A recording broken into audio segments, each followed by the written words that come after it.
navigating gridlock is, well, it's kind of like a high-stakes game of musical chairs, you know? Yeah, You absolutely. just inch forward, bumper to bumper.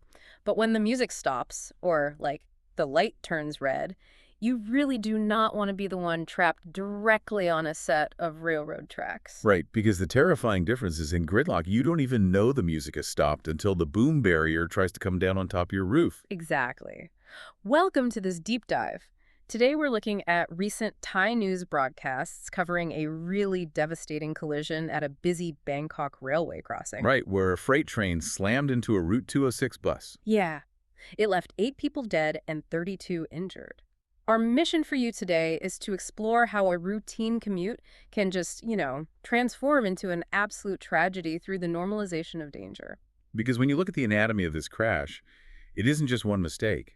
It's this total cascade of failing protocols. Right. I mean, looking at the immediate cause, the bus was basically immobilized on the tracks because of a traffic light. Right. Yeah, a light just 100 meters ahead causes severe backup. And because cars were backed up directly underneath the path of the boom arms, The arms physically couldn't drop. exactly, they couldn't drop down to secure the tracks. Wow. And then you have the human element trying to compensate for that mechanical failure. The sources show a station master trying to warn the oncoming train by waving a red flag. Which the internet completely tore him apart for. They did. People are saying his waving looked lazy, like he was just swatting flies. Mm. But, I mean, I have to push back here. Well, for sure. Even if that flag was waved perfectly, with Olympic level form, how is a massive heavy freight train supposed to just stop on a dime? Well, it can't. And that's why the police are currently analyzing the train's black box. They need to determine the exact sequence of events. Right. They're exploring this legal theory of shared negligence.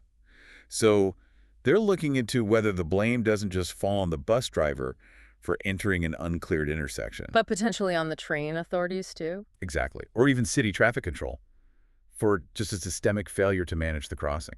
Which brings us to the physics of trying to stop that train. I mean, relying on a station master with a flag seems incredibly optimistic. It's a physical impossibility, really. Freight trains carry immense weight, and the steel-on-steel friction coefficient between the wheels and the tracks is incredibly low. Right, so they just glide. Yeah, when a massive train hits the emergency brakes, it just results in a long, unstoppable slide.